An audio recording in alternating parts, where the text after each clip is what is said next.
होने वाला है। आज की इस वीडियो में हम ज्योग्राफी का जो है आंसर की देखने वाले।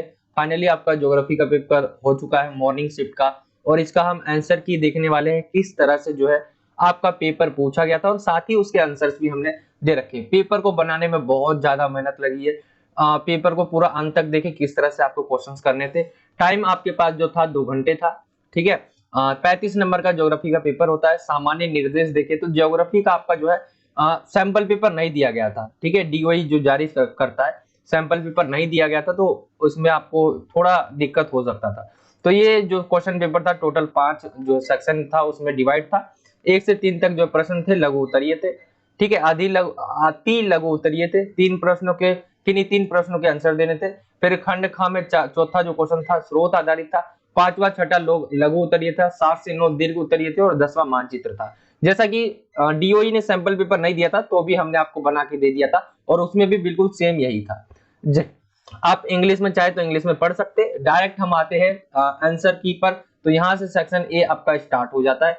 खंड क अति लघु उत्तरीय प्रश्न, ठीक है। Section a very short answer type questions. मैंने आंसर जो है बहुत मेहनत लगी है बनाने में, लेकिन मैंने आंसर जो है क्वेश्चन के बाद आपको दे दिए है। जैसे आम वर्षा की किन्हीं 2 विशेषताओं के बारे में पूछा गया था, तो आम वर्षा, ठीक है। यहाँ पे मैंने इंग्लिश में भी लिख दिया। काफी बच्चों को कमेंट करते हैं कि इंग्लिश में भी, तो मैंने इंग्लिश में यहाँ पे क्वेश्चन लिखा है, आंसर हिंदी में लिखा है।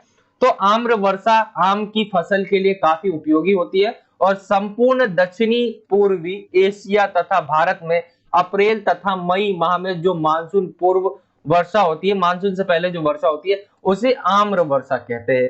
गर्म पवन तथा आर्द्र समुद्री पवन के मिलने से यह वर्षा होती है। ग्रीष्म ऋतु में मानसून के आगमन से पूर्व यह वर्षा होती है। तो यहाँ पे 2 विशेषताएं बोली गई थी। मैंने इसी के अंदर जो है पॉइंट में नहीं लिखा है, लेकिन आप जो है पॉइंट में लिखना था आपको। यहाँ पे आपको 2-4 विशेषता मिल जाएगी, ठीक है।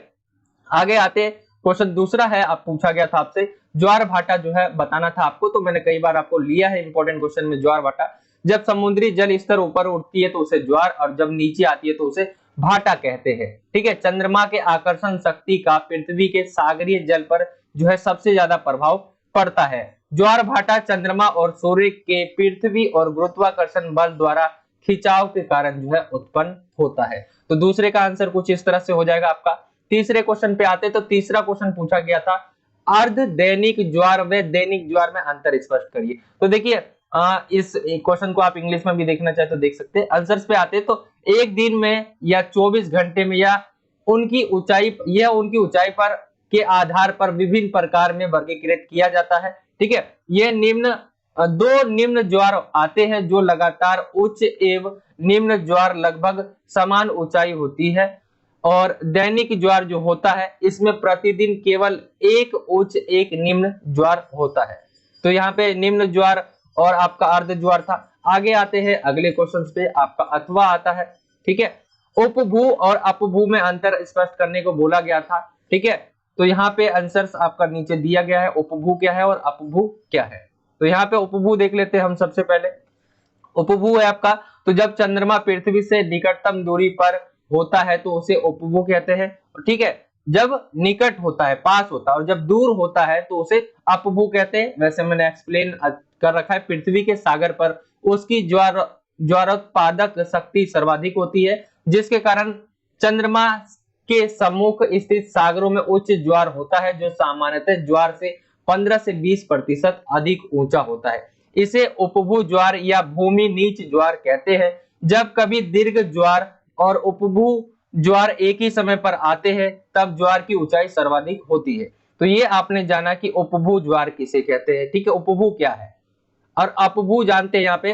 तो अपभू है आपका जब चंद्रमा पृथ्वी से बहुत दूर होता है और उसका जो गुरुत्वाकर्षण बल होता है वो बहुत कम हो जाता है। ऐसी स्थिति में उच्च ज्वार सामान्य ज्वार से निम्न और निम्न ज्वार सामान्य ज्वार से ऊंचा होता है, तथा ज्वारीय परास भी कम होता है। यहाँ पे आपका सेक्शन ए खत्म हो जाता है। जितने भी क्वेश्चन थे ये आपके खत्म हो चुके हैं सेक्शन ए में। अब आ जाते हैं सेक्शन बी है आपका सोर्स बेस्ड क्वेश्चन चौथा होगा, जैसा कि आपको मैंने सैंपल पेपर में कराया था। यहाँ पे दे रखा है सोर्स वाले क्वेश्चन, यहाँ पे आपके सामने है। हम डायरेक्ट आंसर पे पहुंचते हैं, इनको पढ़ने में हमारा टाइम बहुत वेस्ट हो जाएगा। आंसर्स पे आते तो एल नीनो से क्या अभिप्राय है, क्वेश्चन पूछा गया 4.1। तो यहाँ पे आपका जो है मैंने आंसर लिख दिया, वो उसी में से आंसर है, आप उसमें जाके देखेंगे तो उसमें मिल जाएगा। ठीक है, बाकी पढ़ सकते हैं। मध्य प्रशांत महासागर की गर्म जलधाराएं दक्षिण अमेरिका के तट की ओर प्रवाहित होती है और पेरू की ठंडी धाराओं का स्थान ले लेती है। पेरू के तट पर इन गर्म धाराओं को क्या कहते हैं? El Nino. ठीक है, तो ये आंसर हो जाएगा इसका। दूसरा जो क्वेश्चन पूछा गया था आपसे, वो पूछा गया है कि जिन वर्षों में ENSO शक्तिशाली होता है, विश्व में बृहत मौसम संबंधी भिन्नता जो है देखी जा सकती है। आपको उपयुक्त उदाहरण से जो इसका वर्णन करना है। तो देखिए, विश्व मौसम संबंधी भिन्नताएं कौन कौन सी होती है? दक्षिण अमेरिका के पश्चिमी शुष्क में जो है बृहत तट पर भारी वर्षा होती है। ऑस्ट्रेलिया और कभी कभी भारत अकालग्रस्त हो जाता है और चीन में बाढ़ आ जाती है। तो ये आपके जो है मैंने 3 यहाँ पॉइंट बता दिए है। आगे जो है एल्निनो की उत्पत्ति का संबंध किस महासागर से? तो राइट आंसर हो जाएगा प्रशांत महासागर।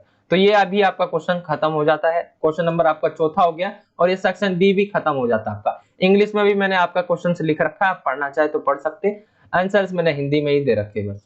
सेक्शन सी पे आते हैं। आपका यहाँ पे होगा शॉर्ट आंसर टाइप क्वेश्चन। यहाँ पे जो है आपको क्वेश्चन के आंसर देना और प्रश्न आपका 5वां और 6ठा ये क्वेश्चन है आपका। दोनों क्वेश्चन जो है आपके 3-3 नंबर के हैं। ठीक है, तो यहाँ पे आपका और यहाँ पे जो है गलत लिख गया है, यहाँ 6 आएगा बराबर। ठीक है, यहाँ पे 2 क्वेश्चन करने आपको टोटल, वैसे अथवा भी इसी के अंदर मिलेगा।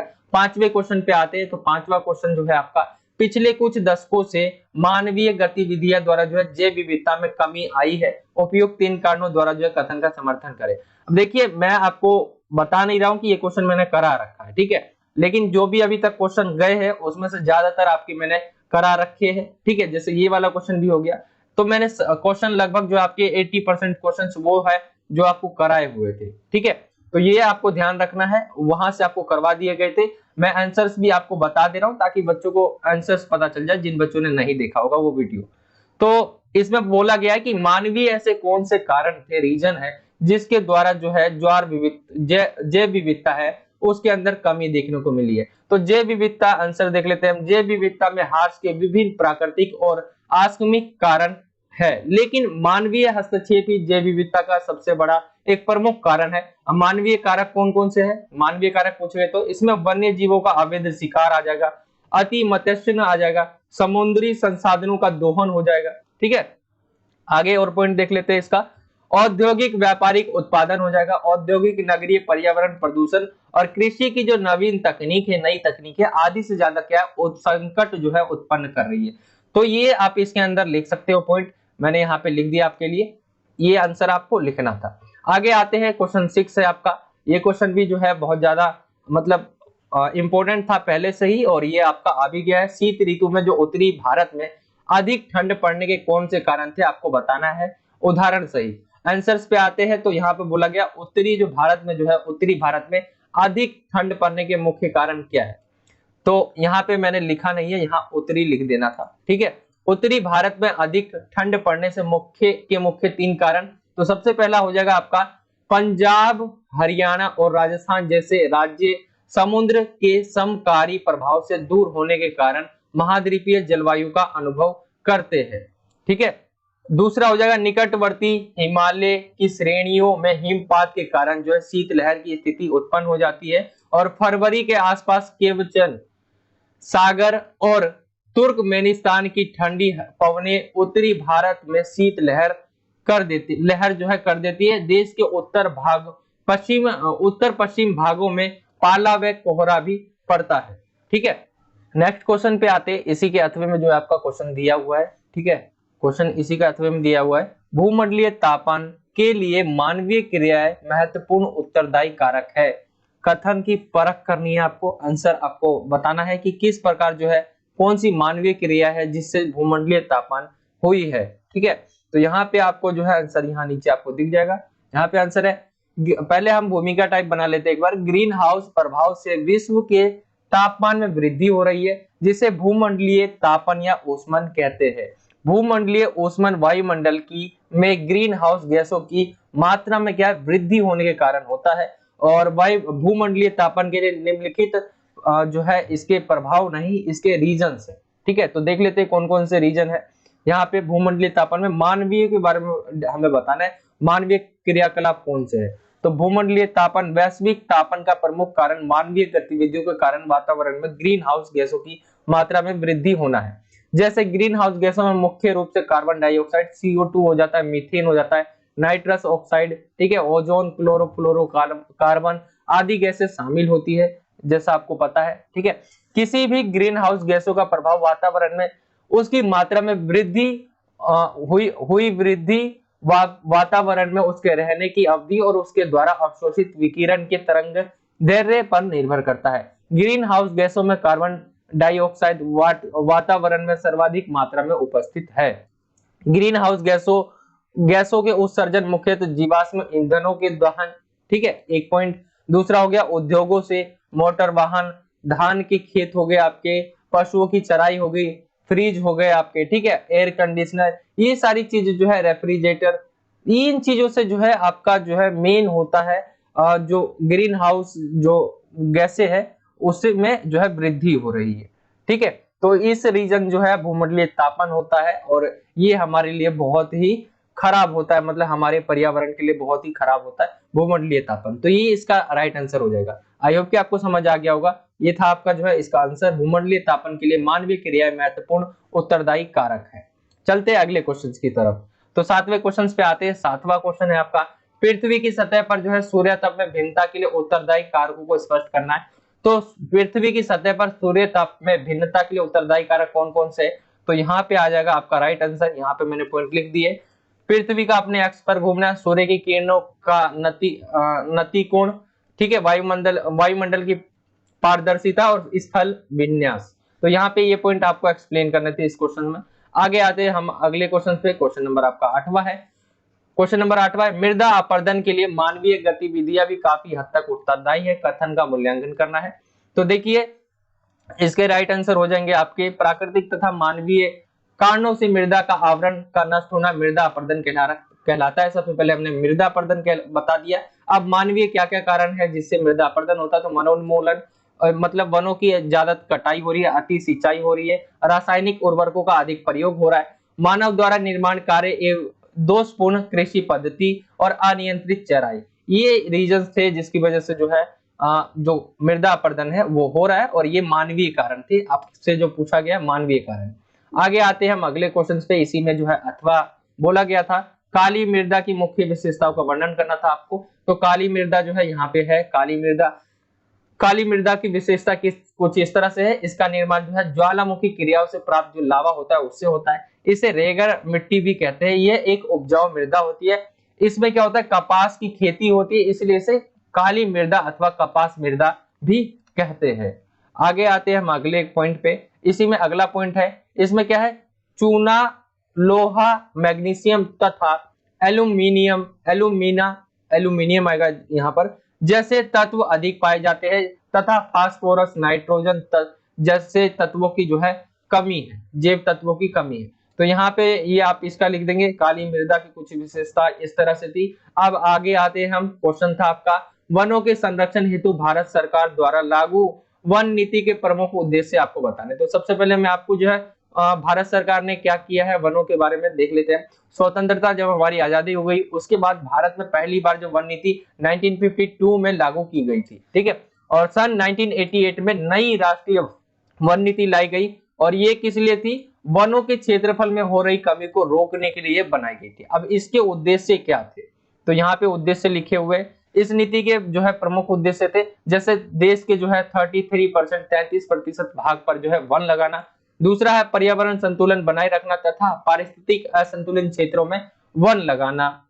आगे और भी पॉइंट है, देश की जो प्राकृतिक धरोहर है, जैव विविधता तथा आनुवंशिक मूल का संरक्षण करना, मृदा अपरदन और मरुस्थलीकरण को रोकना तथा बाढ़ व सूखा को नियंत्रित करना, निम्नीकृत भूमि पर सामाजिक वानिकी एवं वन रोपण द्वारा जो है वन आवरण का जो है विस्तार करना, और वनों की उत्पादकता बढ़ाकर वनों पर जो भी निर्भर ग्रामीण जनजातियां है उनकी इमारती लकड़ी, ईंधन, चारा और भोजन उपलब्ध करवाना, और जो लकड़ी के स्थान पर जो लकड़ी यूज करते हैं वो उनके स्थान पर अन्य वस्तुओं को प्रयोग में लाना। तो ये उनका जो है उद्देश्य था। आई होप कि आपको समझ आ गया होगा। ये था आपका क्वेश्चन नंबर 9वां। आगे आते हैं हम अगले क्वेश्चन पे। यहाँ पे और भी पॉइंट है इसी के, पेड़ लगाने को जो है बढ़ावा देने के लिए, पेड़ों की कटाई रोकने के लिए जन आंदोलन चलाना, जिसमें महिला भी शामिल हो, ताकि वनों पर दबाव कम हो सके और वन और वन्य जीव संरक्षण में लोगों की भागीदारी जो है सुनिश्चित कर देना। ये 5-5 नंबर वाले क्वेश्चन पहले ही आपको इंपॉर्टेंट क्वेश्चन में करवाए जा चुके हैं। ठीक है, आप यहाँ पे आते हैं सेक्शन आपका जो ई है, ये मैप वाला है। तो मैप वाले में पूछा गया था आपसे, यहाँ मैप वाले क्वेश्चन है, इनमें से किसी 5 को, जो भारत के दिए गए राजनीतिक जो रेखा मानचित्र में, इनमें से किसी 5 को जो है आपको बताना था। यहाँ पे क्वेश्चन देख लो आप, मैंने उसी के नीचे आंसर लिख दिए। जैसे क है भारत का फूलों वाली बौछार प्राप्त करने वाला राज्य केरल, थोड़ा सा मुझे कंफ्यूजन था इसमें। ठीक है, कर्नाटक भी हो सकता है क्या, लेकिन मैंने यहाँ पे जो है केरल लिखा है। आप मुझे कमेंट करके बताइए, थोड़ा सा कंफ्यूजन मुझे ज्यादातर है कि केरल होगा। ख जो है लघु शुष्क ऋतु वाला मानसूनी प्रकार का जलवायु, यानी AMW, इसमें मैंने आपको बताया था, इंपॉर्टेंट है, ये गोवा में है। ठीक है, उड़ीसा में अवस्थित एक जीव मंडल नीचे, तो सिमलीपाल हो जाएगा।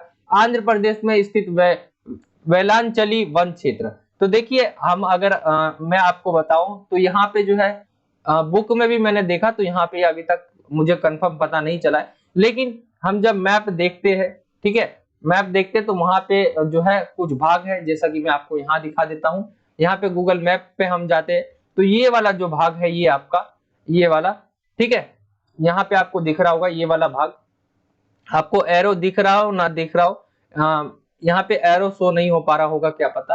तो यहाँ पे आपको जो है यहाँ की तरफ है वो, ठीक है, आंध्र प्रदेश का जो है ये कोना दिख रहा होगा आपको, तो ये जहां से नदी आ रही है, ये वाला जो क्षेत्र है यही है इसका राइट आंसर। लेकिन आपकी मैंने बुक में भी देखा, यहाँ पे आपका बुक का दे रखा है, लेकिन बुक में भी सही से नहीं दिया गया है, मतलब स्टेट का नहीं बता रखा है।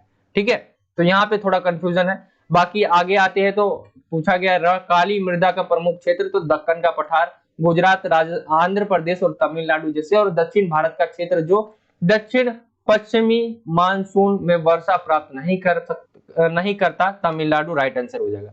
तो ये आपका मैप वाला भी खत्म हो जाता है। यहाँ पे 5 करने थे आपको कोई, और यहाँ पे ये आपके टोटल जो है आंसर बनाए गए हैं सभी को, और बहुत ज्यादा मेहनत लगी है। वीडियो को जरूर लाइक करें, ज्यादा से ज्यादा अपने दोस्तों में शेयर करें, और अगर आप हमारे चैनल पे नए हो तो चैनल को सब्सक्राइब कर सकते हो। ये था आपका जो है पेपर। आई होप कि आपको वीडियो अच्छा लगा होगा। वीडियो अच्छा लगा हो तो वीडियो को जरूर लाइक करें, ज्यादा से ज्यादा अपने दोस्तों में शेयर करें, और चैनल पर नए हो तो नीचे आपको जो है इधर रेड कलर का सब्सक्राइब का बॉक्स दिखेगा, जहां सब्सक्राइब लिखा होगा, उस पर क्लिक करके बेल आइकन कॉल पे सिलेक्ट कर लेना। इससे क्या होगा, आप हमारे आने वाली जो वीडियोस है उसके नोटिफिकेशन आपको मिल पाएगा। तो यही था आज का वीडियो, मिलता हूं आपसे अगली और एक्साइटिंग वीडियो में। जब तक के लिए जय हिंद, जय भारत, वंदे मातरम।